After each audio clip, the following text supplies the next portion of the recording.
Good morning, everybody, and welcome back to another episode of Dirt Grain Steel. So we got another project in the shop. Dad's Strength brought in the little service truck, and he's going to start doing brakes and brake lines on it. Had a broken brake drum because the previous owner beat on it with a hammer to get them loose because they were stuck to the drums. So he's going to put all new drums. He's got some brake lines he's going to replace on that and get it roadworthy again because we're going to start using it. I'm going to start working on the Hitachi 200. We're going to start building up these slides where the track tensioner goes in here. As you can see, got quite a bit of material that we need to put back on there to get this straightened back out. So what I'm going to do is I'm going to take straight edge here, and I'm going to mark with soapstone where I need to put my most weld, start and stop. And then I'm going to get the welder and I'm going to start welding them up and grind them back down.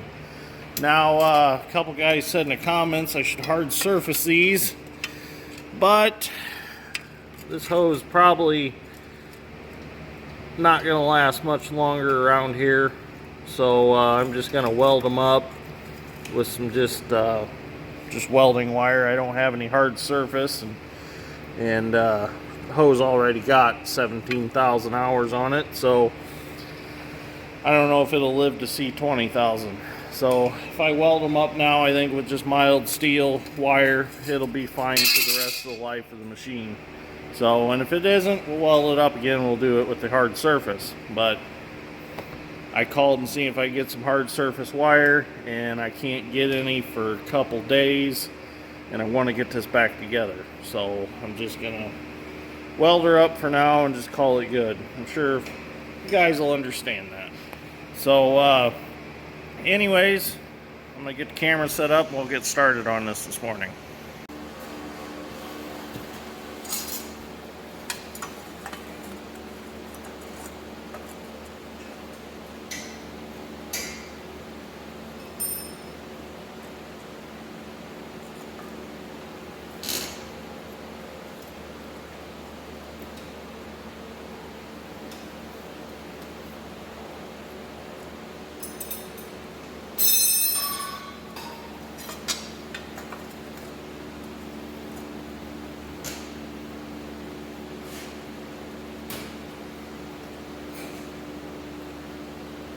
So I went through and I marked where the worst spot is between here and here, and this isn't too bad right here.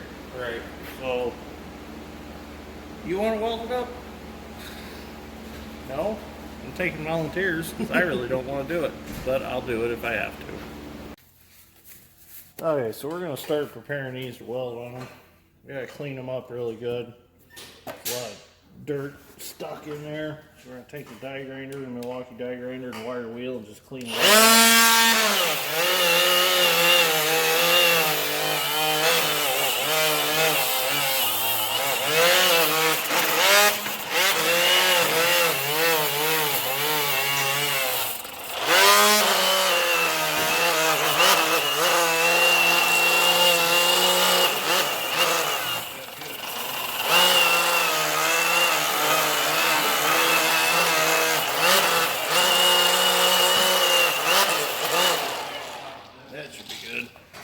Should have had a bigger battery in it.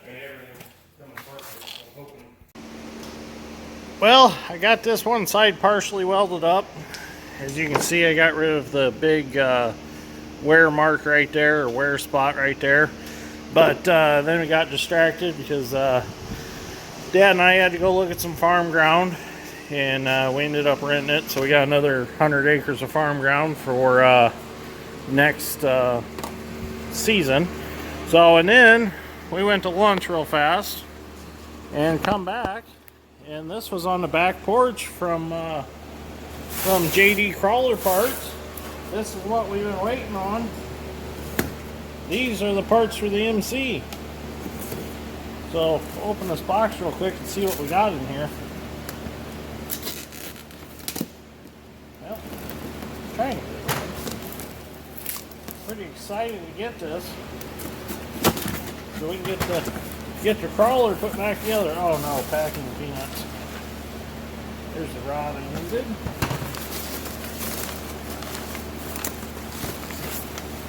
All new clutch pieces.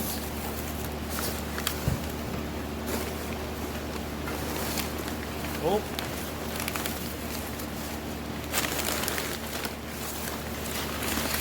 More new clutch pieces. Oh, gonna dump them out. Sweet. Oh, the new handles for the steering levers. Nice. I'll get them pipe nipples and couplers off of there. Sweet. Let's see what else we got in here. Throwout bearing. The other brake piece we needed.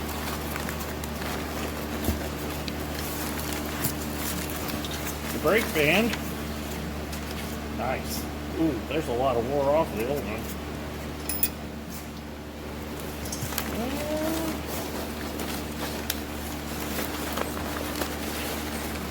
Well, try not to make a mess, but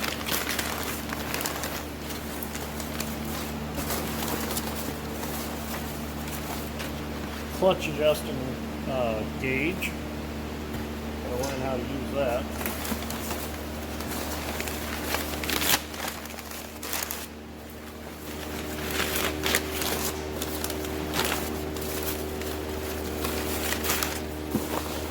Oh, there it is. Needed that.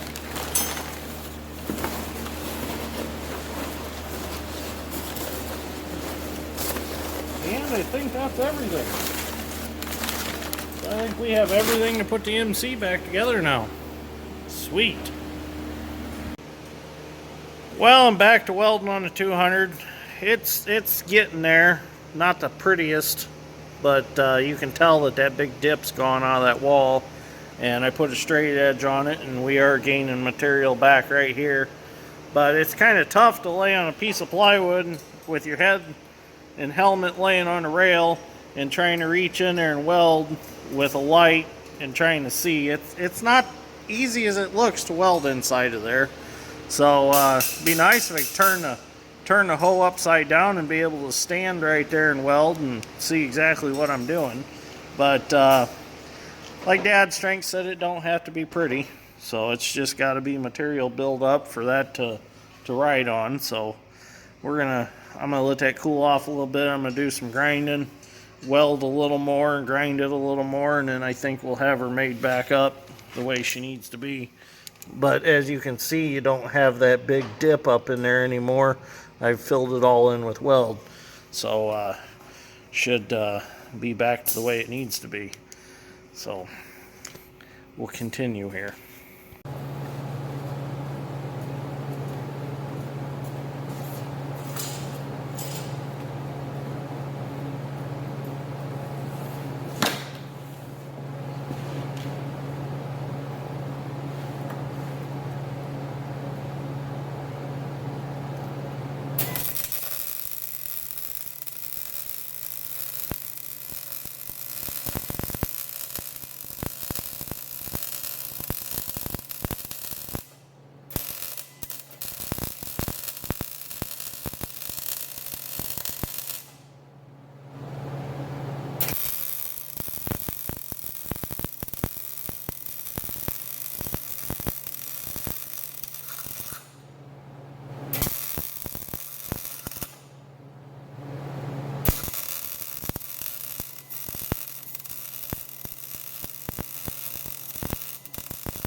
Should be good. Grind that off. And that'll re-shape this sidewall.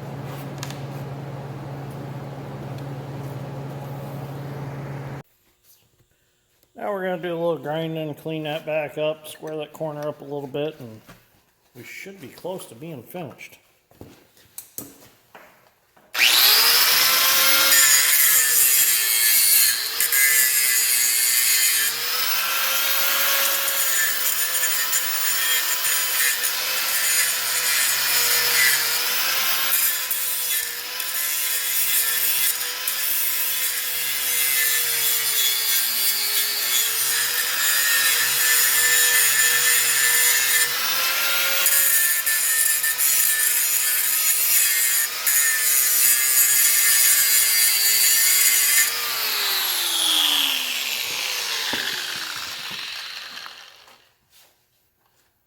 Just a hard area to work in. There's not much good ways to get in there.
There's a few spots that need to touch up with weld, but that looks pretty good.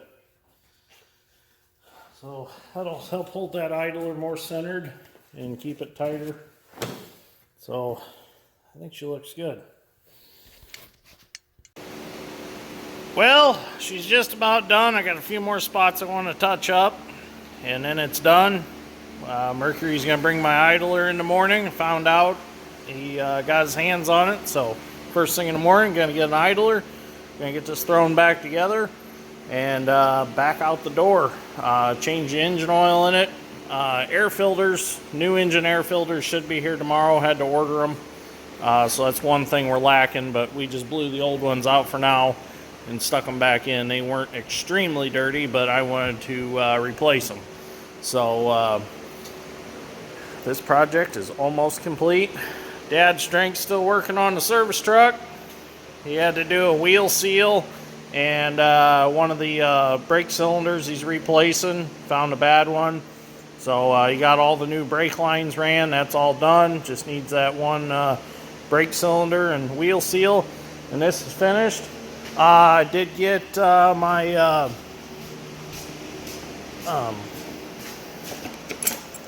got my flag style crimp-on battery cable ends for the grade all. So I got those on hand now, so we'll be able to make them cables as soon as I get a little bit of time.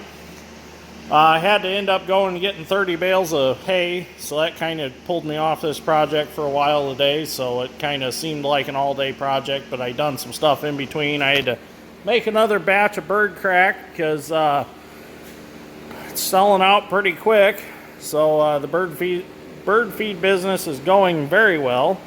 So had to stop for a little bit and make some of that because I had a couple orders, and Wilson's been keeping me in line today in the shop. I'll say hi, Wilson. Say hi. You haven't said hi in a while. So that's gonna be it for today. So if you like this episode of Dirt Green Steel, give me a like and subscribe. Greatly appreciate it. And I'll most likely see you tomorrow on the next one. We'll do a video putting this all back together. I know one of my viewers said that he never knew this is how an excavator track came apart. So that's how they come apart. Now the rest of the links they are pressed together. They do not come apart as easy as we demonstrated taking the splicer out. The rest of the links, I believe it's a 100-ton press that shoves them together.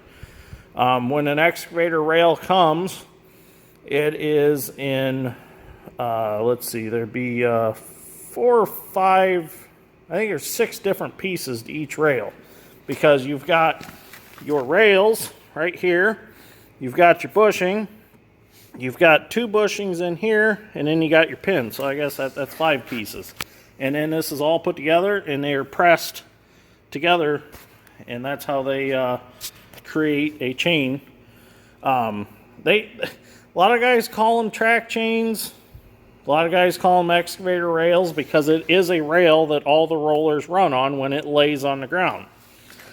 I look at it as a track chain, kind of like a roller chain, because when the sprocket grabs it, you move forward or backwards. So that's why I call them track chains or rails. I mean, it doesn't matter. It's just kind of one of them deals where different guys have different sayings for it. So, but now dozers have what are called salt rails. They're sealed and lubricated. When these are put together, there's just a little bit of grease put in each one, and then they're pressed together. Sealed and lubricated actually is sealed, has actual seals in there, and it has more of a, it's like a really heavy grease kind of oil that's in there. And then your splicer link is what's called an alligator link, and it bites together. And this is actually solid, and it's got teeth in here. And when they come together, when the links come together, you put the bolts in, and the pads hold it together, and that's kind of the difference.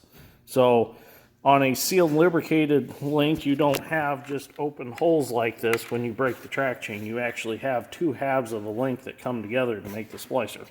So there's a little bit of difference there. So anyways, we'll see you tomorrow in the next one.